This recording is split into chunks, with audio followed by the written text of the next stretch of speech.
She lauded Senator Tinubu's initiative for steadfast commitment to improving the lives of Nigerian families through the Renewed Hope initiative, which covers sectors such as fashion, empowerment, and agriculture.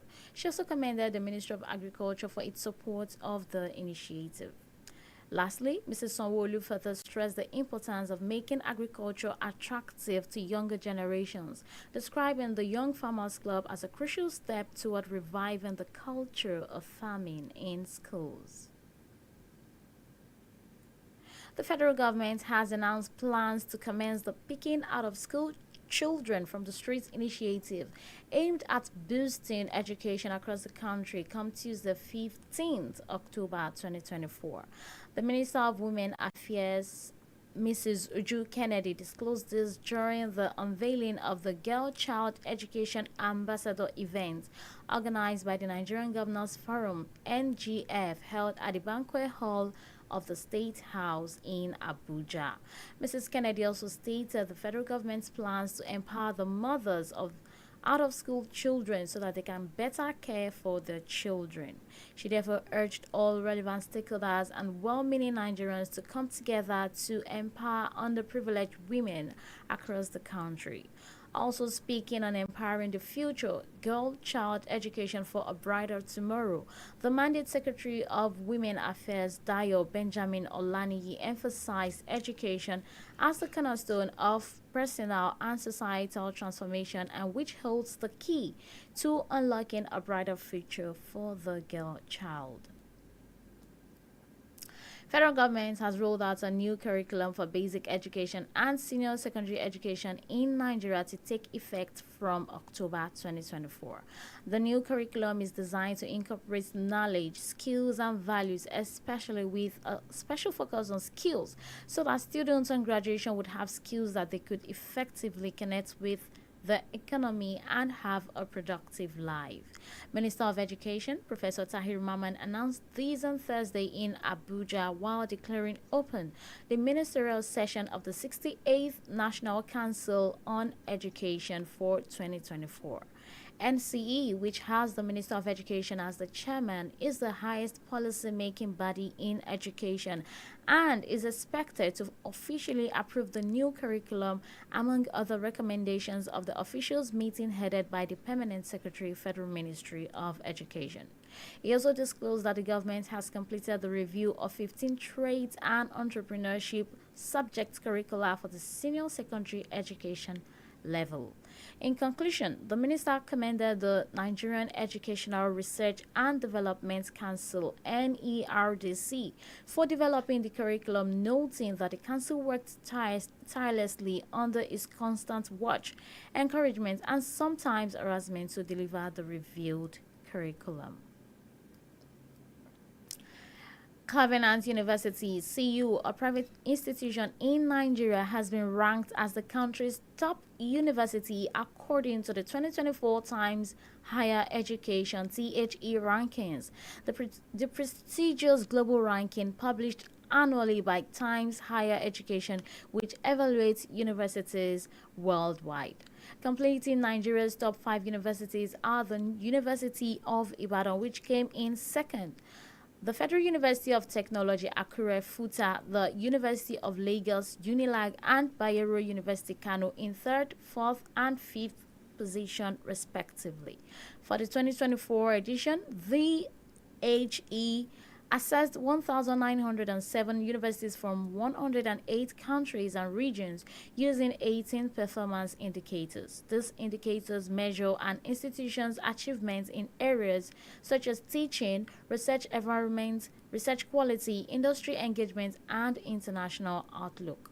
The 2024 ranking also involved the analysis of over 134 million citations from 16.5 million research publications and survey responses from 68,402 scholars worldwide.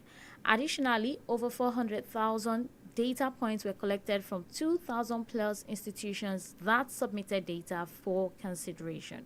While on the global stage, the University of Oxford in the UK retained its top position for the 9th consecutive year, marking the longest reign in THE rankings history. surpassing Harvard University's 8-year lead that ended in 2011. And on the foreign scene, an antitrust lawsuit filed this week accuses some of America's wealthiest colleges and universities of overcharging students with divorced or separated parents. The federal class action that landed Monday in Illinois District Court says 40 private colleges, including Harvard University, Yale University, the Massachusetts Institute of Technology, and Stanford University, conspired to keep prices high for students with non-custodial parents. The schools require that students who want non-federal financial aid use the CSS profile, an application overseen by the College Board, which also administers the SAT and advanced placement courses nationwide. In a statement on Wednesday, the College Board said the organization is confident it will prevail in the new case, while John Beckman, a spokesperson for New York University, said in a statement that the lawsuit is meritless as the institution intends to vigorously defend itself and its financial aid policies and procedures. That's all on the news for today, but before we go, a quick recap of the top stories. Lagos First Lady inducts over 700 students to Young Farmers Club. Federal government flags up picking out of school children from streets on Tuesday. Unilike UI lose top ranking as Covenant University emerges best Nigerian university in 2024, and away from Nigeria, lawsuit accuses 40 top colleges of inflating prices for students with divorced parents. And that's the news. It was compiled by Nima Ibrahim and edited by OLUBUNMI KAZEEM. Do not forget, for the coverage of your educational events, fairs, seminars, competitions, among others, you can call us on 0702 507 4268, or you send us an email via educationmediaservices@gmail.com. Thank you for listening. Education Today continues in a moment. Please stay with us.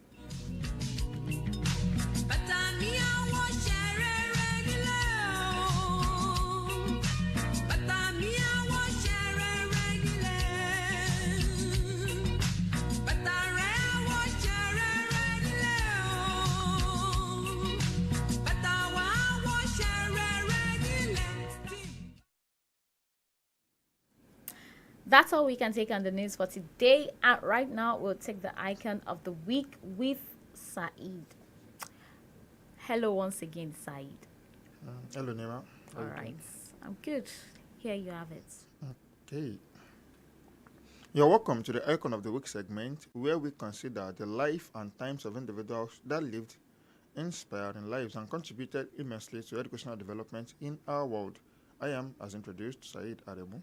Our icon for this week is the great Ladi Kwali, who lived from 1925 to 1984, a Nigerian potter, ceramicist, and educator. Miss Ladi Kwali was born in the village of Kwali, present Kwali Area Council of the Federal Capital Territory, in 1925 before it became the Federal Capital Territory.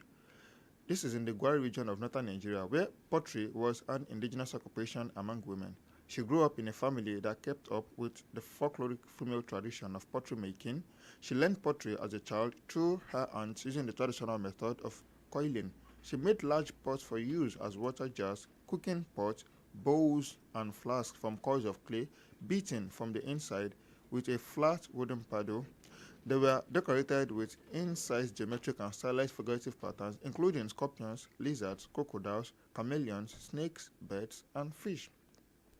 During her first professional years, the traditional cultural environment moved her to produce pottery pieces that were influenced by the Gbagi tradition and accentuated with personal idioms. Her approach to clay was echoed by mathematical undertones made visible by the continuous display of symmetry. Her pots were noted for their beauty of form and decoration, and she, more than anything, was recognized regionally as a gifted and eminent potter.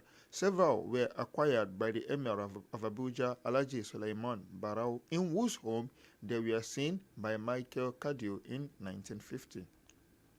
Michael Kadiwu was appointed to the post of Portrait Officer in the Department of Commerce and Industry in the colonial Nigerian government in 1951, established the Portrait Training Center in Suleja, then called Abuja, in April 1952.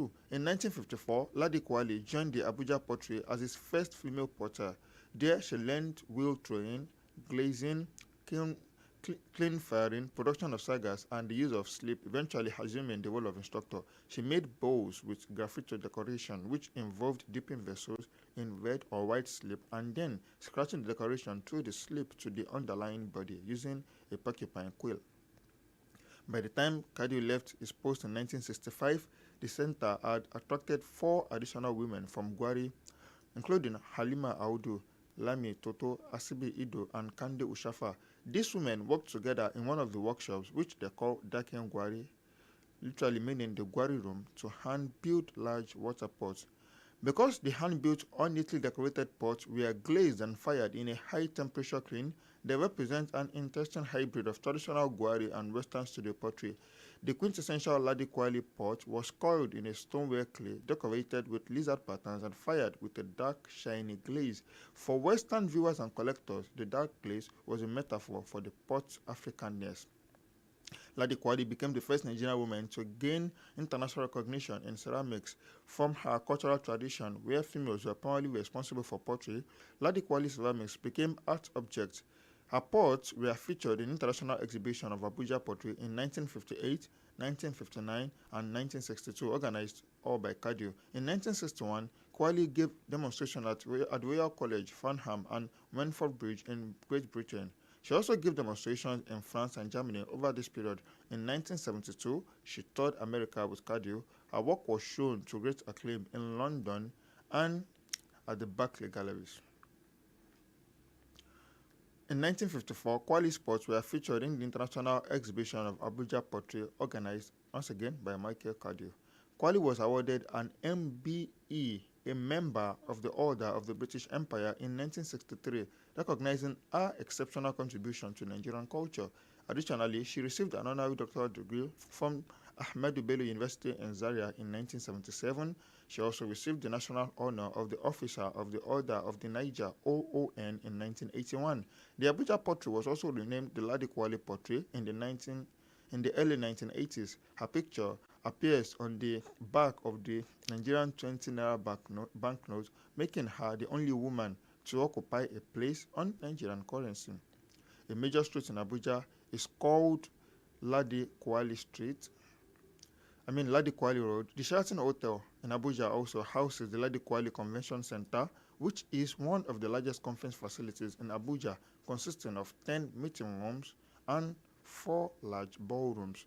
Her works are held in high esteem in collections all around the world, such as the Smithsonian National Museum of African Art, USA, Victoria and Albert Museum, and Aberystwyth University Ceramics Gallery in the United Kingdom. In 2022, a significant exhibition titled Body Vessel Clay, Black Women, Ceramics and Contemporary Arts, created and conceived by Dr. Jerry Das, was held at 2 Temple Place and the York Art Gallery. This exhibition highlighted Ladi Kwali and her influence on a generation of black female artists, using Kwali as a starting point to explore 70 years of ceramics by black women artists. The Gugu Dodo for 16th March 2022 was in honor of Kwali, celebrating her life and achievement. Ladi Kwali's remarkable life and career have left an indelible mark on Nigerian art and culture. Her pioneering work in ceramics continues to inspire artists and artisans globally. That's it on the Icon of the Week today. I am Said Aremu. Education Today continues in a moment. Don't go anywhere.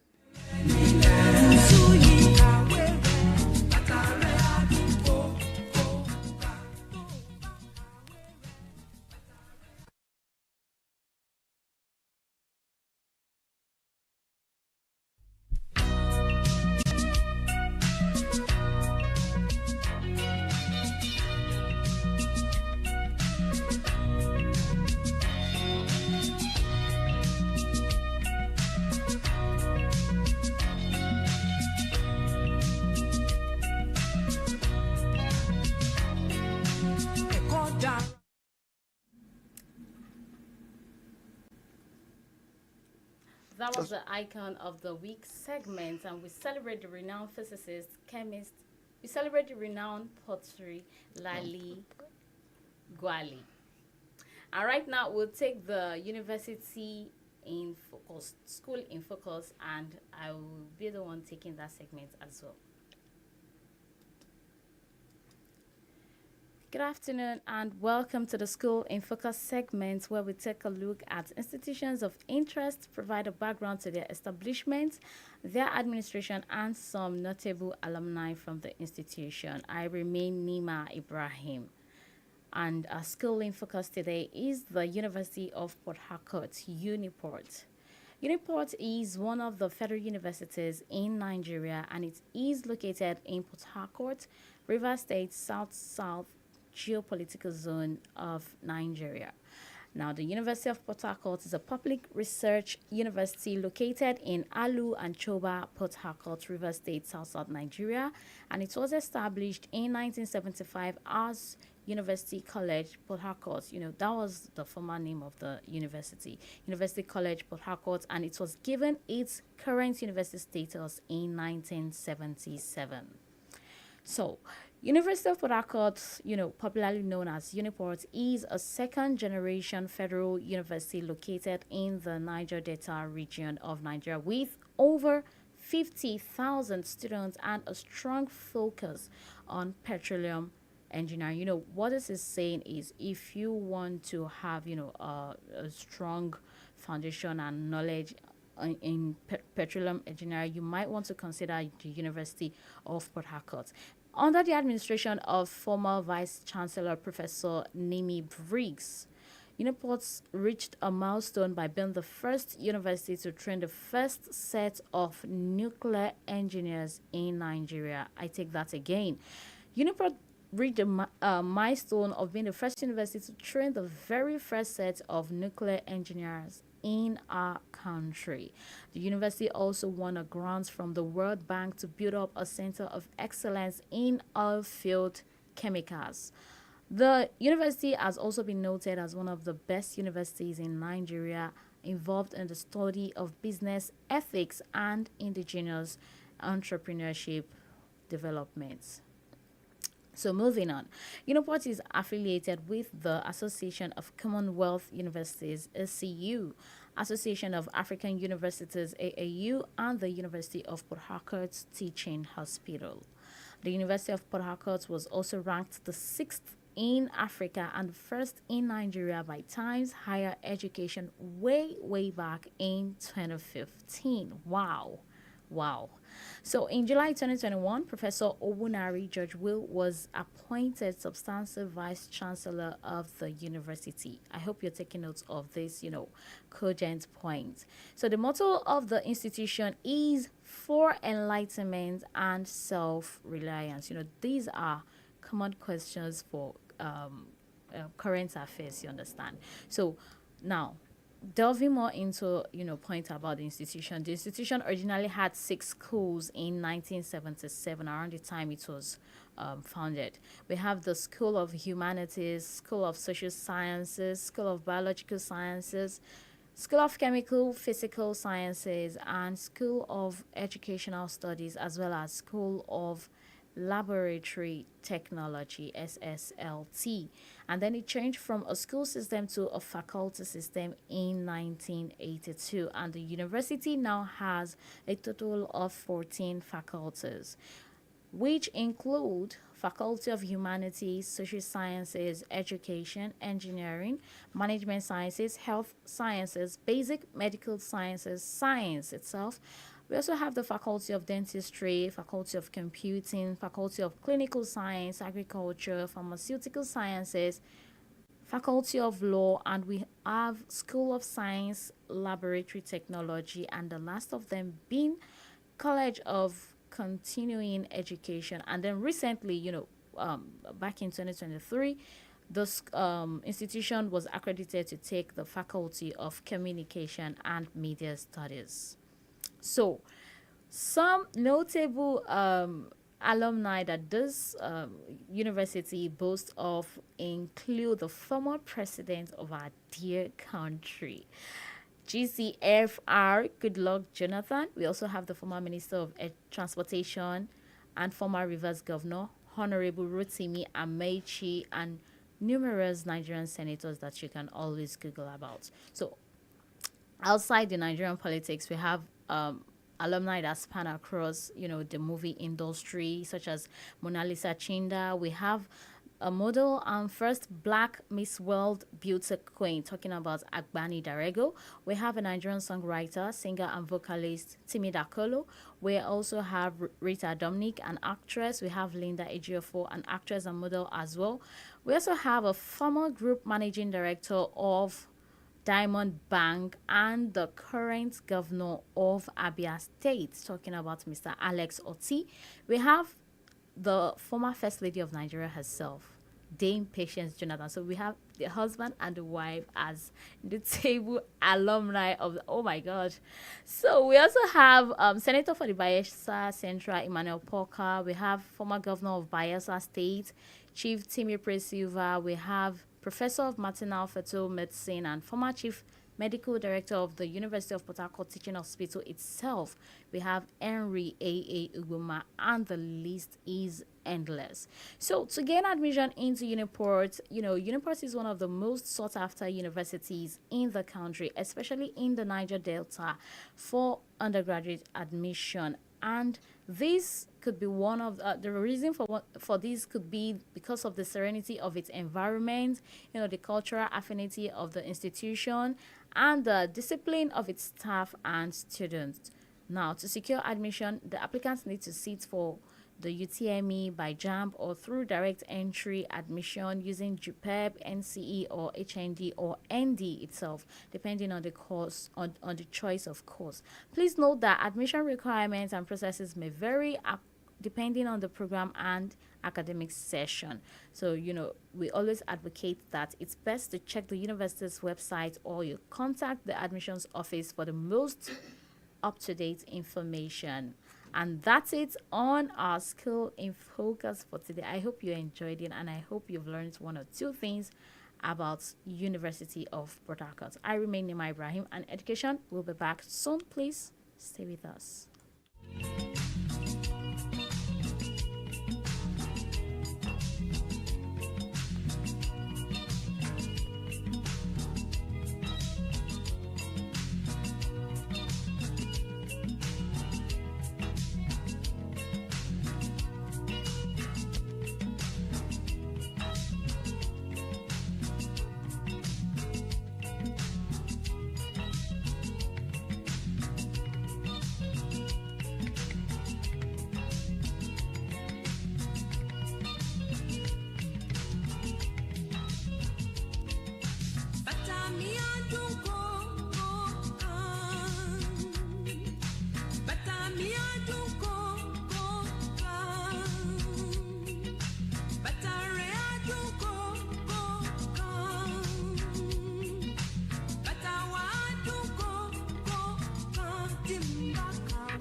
Welcome back. If you are just joining, you are still on to Education Today on Light Radio. And if if you have been with us since the beginning of the program, we want to say thank you. And we are moving into the discuss segments now. And the topic of discuss for this edition is Taming the Menace of Out-of-School Children in Nigeria. The Girl Child in Focus.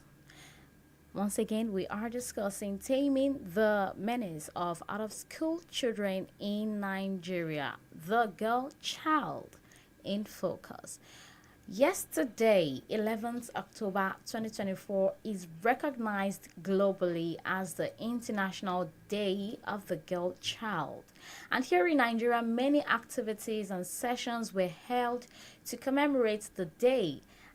It is claimed that Nigeria has about 15 million out-of-school girls who have no access to formal education. That is sad, and it's a serious concern. And as such, on the program today, we want to examine out-of-school situation in Nigeria with a focus on the girl child. And it is safe to say that we are wishing every girl out there a happy International Day of the Girl Child, just that ended just a few hours ago. Yeah, from all of us at Education Today. Yeah, Nima, I could not have put it better. Yeah. A happy International Day of the Girl Child. Once again. Small women. Should I call them our upcoming Every girl, even a woman was once a girl, so every girl out there. Our combination builders, right? Yeah. Joining us on the program today, we have, of course, our serial guest, an educational administrator, a lecturer, a researcher, obviously, an educational consultant, and our in-house analyst, Mr. OLUBUNMI KAZEEM, who I would say is blessed also with a girl child. So good afternoon, Mr. KAZEEM. Yeah, good afternoon, sir. Good afternoon, Nima. Good afternoon, all listeners. It's a pleasure to be here as always. Yeah, so you can be part member of the discussion by sending your comment and questions to 0809 738 4000 to ensure there is no mistake. The number once again is 0809 738 4000. Or you can drop your comment via the live video feeds on Facebook and YouTube. Before moving into the discourse proper, our short quiz question, we'll never forget that. What is the name of the woman whose portrait appears on the back of the 20 naira note? I believe we discussed that on the program today. Yeah. So remember, you can send your answer to the WhatsApp number, again 0809 738 4000, or you can just leave it as a comment on our Facebook or YouTube pages. The first correct answer wins the prize. Yeah. Now to you, Mr. KAZEEM. Why should we really be interested in addressing the issue of out-of-school children in Nigeria? Thank you very much. We know quite well that all over the world, everyone actually wants to pay attention to the issue of education, because the reality is that's the future of the world, not just even here in Nigeria. So the implication then is, if our children are not enrolled in school, they are not engaged in formal education or any kind of education whatsoever, then that's a ticking time bomb. Ticking time bomb in the sense that those are the people that actually make the society ungovernable in the nearest future. As a Yoruba person, my people would say that if a society is peaceful, it's the bastards in such society that have not grown up. By the time they grow up, then you know what it means to actually have bastards within the society. So in this case now, already Nigeria is plagued by insecurity, and go and look at the foundation of our, insecurity situation. You would see a connection between those kids of yesterday who we fail to educate and those who are actually making the society ungovernable for us today, insecure for us today. So that is something that we really need to pay attention to. Then, for the fact that we also now have, what we call multidimensional poverty, not just intellectual poverty, not just economic poverty. A situation where you have government expending huge sums of money, for instance, to fix public infrastructure, and at the slightest provocation, the next thing some people would actually think of doing is to actually go there to destroy such, public facilities. We also witnessed what happened during the, NSAS is actually too far. Okay. The protest that took place this year, August protest of this year, that some people decided to attack, a newly built ICT center that is meant to actually train the next generation of, ICT, experts in this country, in northern Nigeria, in Kano to be precise. And at the end of the day, you see people cutting away laptops, keyboard, chairs, and things like that. You're like, even see the burglary of the building just because they feel like they can actually sell it as condemned iron metals or whatsoever. Actually, I think that's So even sadder. The fact that you cutted away a laptop and you think of selling it rather than actually even using it it. for yourself. So that's to tell you the level of intellectual poverty. Yes, See, that would be a chance. So I think at this juncture, it should be the responsibility and the concern of everyone that, we try as much as possible to address this issue. All right. So thank you for providing that background to, the general menace of out of school children. Now, focusing on the girl's education, the girl child's education, what do you think are the impacts of the social, cultural, and traditional norms of Nigeria? Quite well, that different segments of Nigerian society have different, traditions and, cultures, or norms that has to, that deal with our disposition towards the girl child. We have some segments of the society where they feel a woman's place actually, in the kitchen. Only in the kitchen. In the kitchen. And that's what they feel like. So of what is actually sending such a child to school? So you mean you get a degree and all that you use it to do is actually cook in the kitchen. That's the mentality some people have. You have some people, they feel like they see the woman as probably just, normal. They don't see anything different from a baby producing machine. And we see some other people who feel like, well, they are just object of enjoyment. When you can imagine if someone would say, my wife's place is actually in the other room. So that's just, the way we feel like that's, the way we objectify women. That's cheap. So, you are not attaching any value to them. And when you have such mentality, and it's not just coming from the youths, it's actually coming from the elderly. From the older generation. For the older generation. So what kind of mentality do you think the younger ones will now have? If the older ones are supposed to look up to have such a mentality, it means that is what they would imbibe. The newer generations would imbibe such from the older ones. And that's why you feel like you see people, some of these ones, you feel like people withdraw their children from school because they want to actually make, you want them to go and marry. Get them married. Forceful marriage. And so many other traditional practices like that are actually, detrimental, towards the future of women. So we have so many of this, happening, or a situation where someone would just decide, okay, let me just gather some mature girls. Okay, they have actually attained puberty. The next thing is we actually put them in a particular place, and the next thing is some people will come in there, they copulate with them, impregnate them, and they sell the children. Baby factories, in some parts, when we have such a mentality, then we're actually endangering the lives of actually the girl child. And that is detrimental, because the reality is, if the girl child does not have education, most likely her children would not have education. Most likely her children will not have education. And imagine if a parent that does not have education might not actually know the value of education. So, and that is the risk that some of these cultural practices actually expose, our children, our girl children, too. And that's why we really need to look at it. And you see, one key thing we must understand is the fact that, some people decided that this is the way we want to be doing things, and we adopted and became our culture. It's human beings that actually fixed it. So if today we decide to actually reorientate ourselves, then it means we can actually, have a change. Even though we might call it our culture, it's not ingrained and it's not, cast in stone. It's human beings that fix such things, probably because that worked for them in the past. Yeah. That they did it in the past and adopted as a culture does not mean we have to continue that way if it no longer serves, our interest in today's world. All right. Makes me remember the saying of a wise man that said that the woman being the first point of contact to her children. So when you train a woman, it's similar to you. It said that if you train a man, you train one person. If you train a woman, you have indeed trained a nation, because that's the first school a child will come in contact with. Yes. And the one that has nothing would definitely have nothing to give out. All right, Said.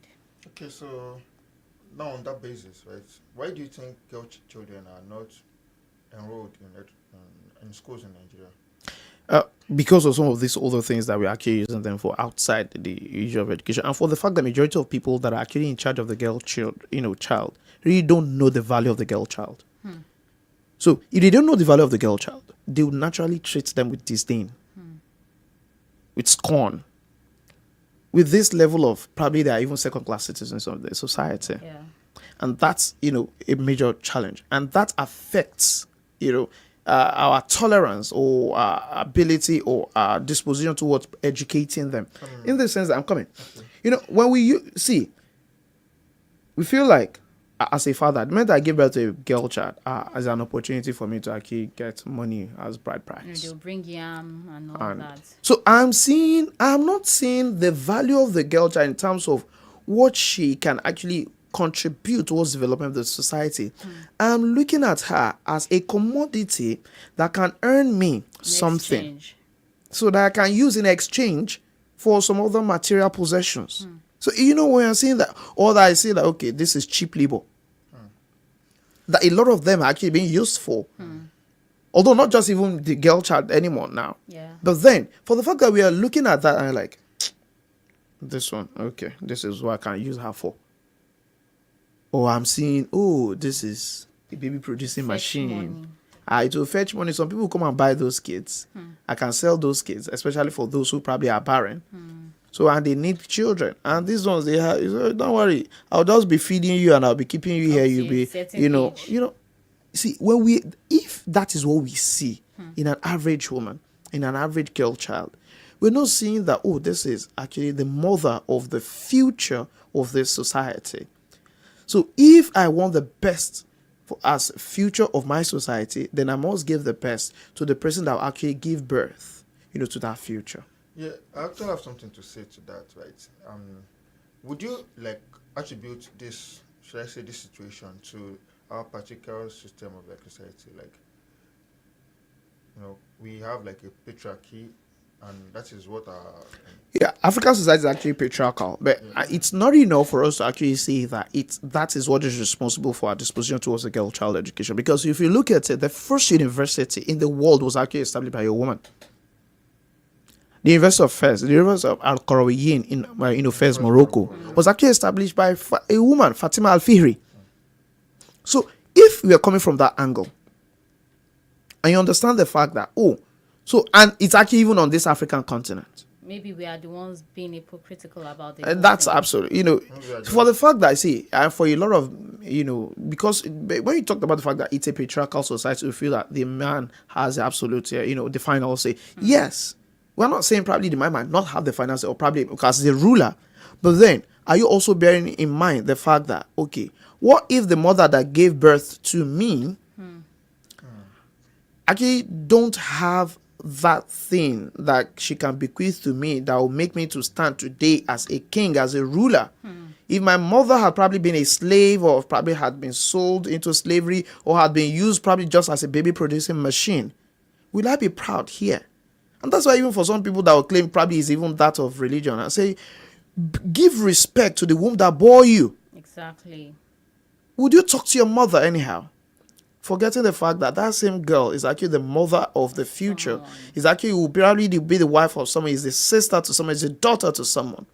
So how would you want to be treated? And for the fact that in our society, and this is one of the reasons actually even need to give attention to the girl child, because if you look at it by statistics, 60% of out-of-school population is actually are girls.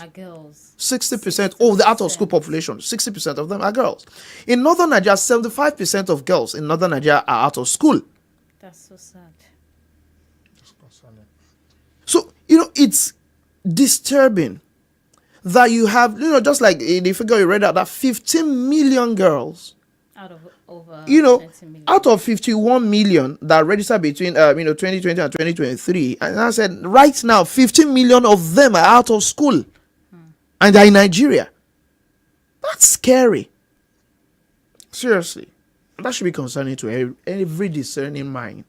Every sane mind out there. Yeah, back to you, Nima. Yeah, so okay, so you touched briefly on early marriage and forced labor and what have you. So how do you think these factors, early marriage and child labor, how do they affect or how do they play out in keeping girls out of school?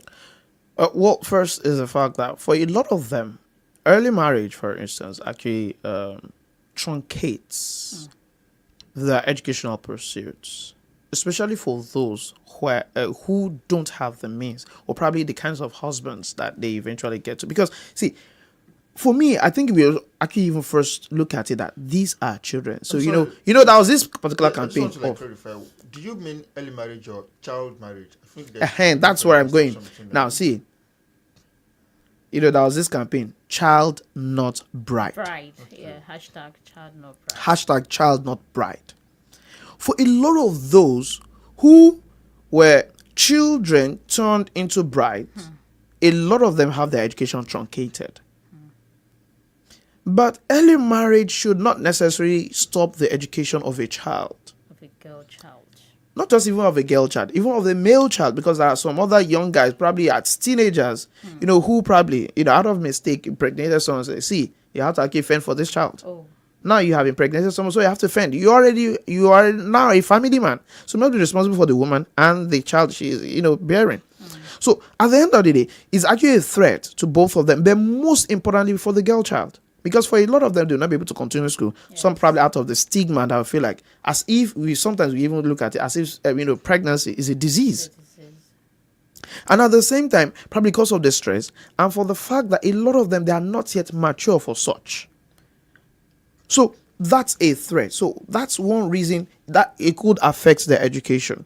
But for those who probably have that zeal, that even if they get married, that many people that actually got educated in their husband's house. There are many people. Yes, see, I have one of my teachers. like that. See, she started her NCE after giving birth to all her children. She now went back to school. She finished secondary school. She gave birth to children. She now went back to school, went to NCE, did first degree, did secondary, did PhD. She's a professor today.